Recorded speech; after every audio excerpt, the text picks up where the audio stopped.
And we begin tonight with a question. Would you ever hire someone who participated in a deadly insurrection to overtake the U.S. Capitol, where fellow rioters threatened to kill the House Speaker and hang the Vice President? Would you hire a woman who was once arrested and charged with stealing the campaign signs of a political rival who she had run against for public office? Personally, I wouldn't, and I imagine most of you wouldn't either. But Florida Governor Ron DeSantis did. This is Sandra Atkinson. Per an investigation by USA Today, she was at the Capitol riot, inside, in fact. Her friend, Sherry Edwards Cox, also marched for Trump in Washington, but said she went back to her hotel rather than into the Capitol. She told USA Today that Atkinson claimed to have been inside then Speaker Pelosi's office. She even bragged about being there. Something that this guy, remember him? Just caught a 4-year prison sentence for. Nothing like insurrectionist to boost a flat resume. Because 2 months after January 6th, DeSantis appointed Atkinson to the Florida Board of Massage Therapy, meaning she had the power to regulate providers the way a medical board regulates doctors. Members can grant or revoke state licenses to massage therapists, often because of their criminal histories, which makes Atkinson's appointment all the more confusing. She eventually left the board, but not for participating in a violent anti-democratic siege that left 5 people dead. Surely Trump and DeSantis' Florida has no problem with that. Instead, controversy brewed over what she said at a 2022 board meeting when she berated a massage provider who was applying for a license for not speaking English. This is what Atkinson said as the provider, Sujin Han, struggled to communicate with the board. If she can't understand or speak English, she shouldn't be practicing massage. It's ridiculous. There's no requirement to speak English. Be a massage therapist. The law needs to be changed. This is dangerous to the public. And so I ask you again, would you hire this person? What about a cop with a mad, sketchy record? Would you hire one or several? That's another thing DeSantis did and is still doing. A couple years ago, DeSantis unveiled a plan to recruit police officers from other states who didn't want to submit to COVID vaccination requirements to come on down and work in Florida, luring them with cash, new jobs, and the claim that Blue Lives Matters mattered in the Free State. According to reporting by the online media outlet Daily Dot, who obtained the full list of officers, some of the new recruits have histories of excessive force in their old jobs and outright violence during their new Florida gigs.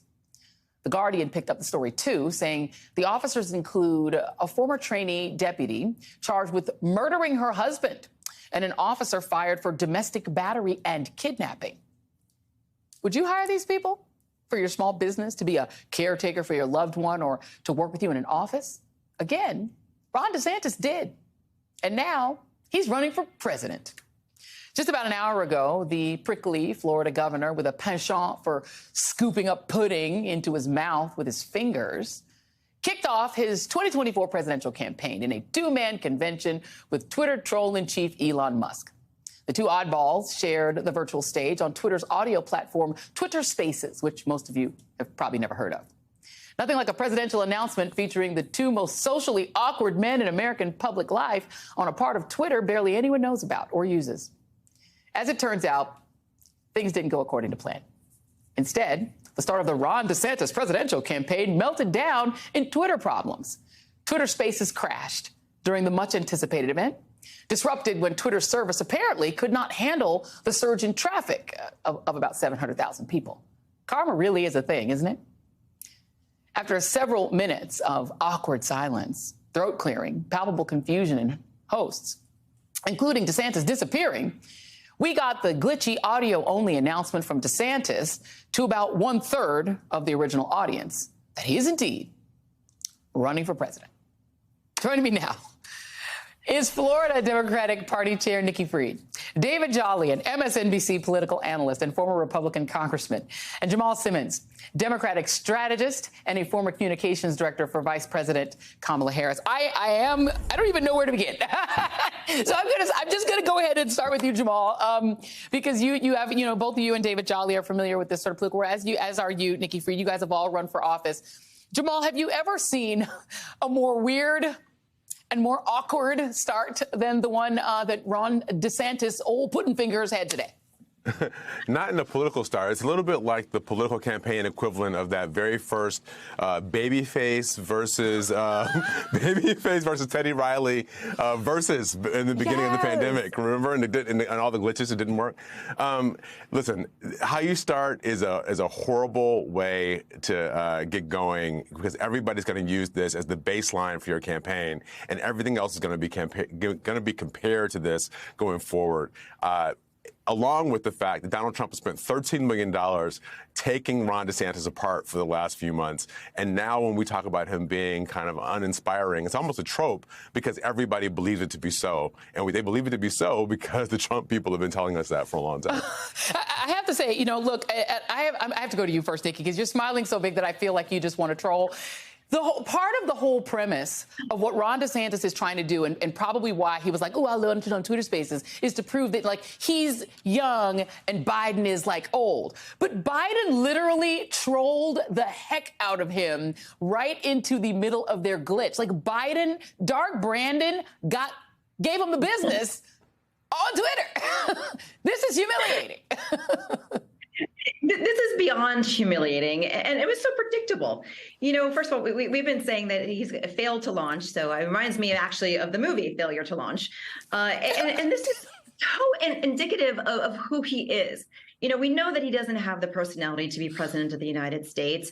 And so this just shows once again that he's so out of touch with people. And look, he spent the last 5 years here in the state of Florida trying to get to this MAGA extreme base while taking away freedoms here in the state of Florida. And so there's just so much to unpack from today and the last 5 years under Ron DeSantis. But this failure to launch and Elon being part of it, it just is a perfect bow onto this presidential campaign. Absolutely. And the next round of questions, I promise you, because, right, I think that one of the biggest flaws in the way the media has handled Ron DeSantis is that they've only been concerned with, is he attacking Trump? Is he attacking Trump? How is he attacking Trump? And not about the harm that he is causing to people in Florida and the cruelty and the meanness of this guy. But I got to do one more, David Jolly. I got to give you a shot, because this dude is weird. I mean, Elon Musk is weird also weird. And they're also, like, doing a whole, like, I may not be racist, but I do a really good impression of somebody who's really deeply racist. Here is just a short note here. DeSantis, let me just show this of him being gross. He would sit in meetings and he would eat in front of people. A former DeSantis staffer told the Daily Beast, always like a starving animal who's never eaten before, getting S everywhere. During a private plane trip from Tallahassee to Washington, D.C. in March of 2019, DeSantis enjoyed a chocolate pudding dessert by eating it with 3 of his fingers, according to 2 sources familiar with the incident. That has, like, spawned an actual ad that a Trump PAC has run, which is gross. I think we're going to show VO of it. It's disgusting. But now let me play just a little sound crush of DeSantis, how odd he is. Take a look. Ron DeSantis loves sticking his fingers where they don't belong. And we're not just talking about pudding. DeSantis has his dirty fingers all over senior entitlements, like cutting Medicare, slashing Social Security, even raising our retirement age. Tell Ron DeSantis to keep his pudding fingers off our money. Oh, can somebody get this man a spoon? I mean, David, look, part of running for office is shaking hands. Not only does this dude eat pudding with his hands, he literally wiped his nose and wiped snot on somebody's shirt. We have VO of it. It's like, don't shake his hand, because you're either going to get pudding and spit on it or you're going to get snot on it. Don't touch his hands. And that weird laugh. What is going on with this man? Joy, this is the biggest day in the political life of Ron and Casey DeSantis, and it has become absolutely humiliating, rawly embarrassing, emasculating, mortifying.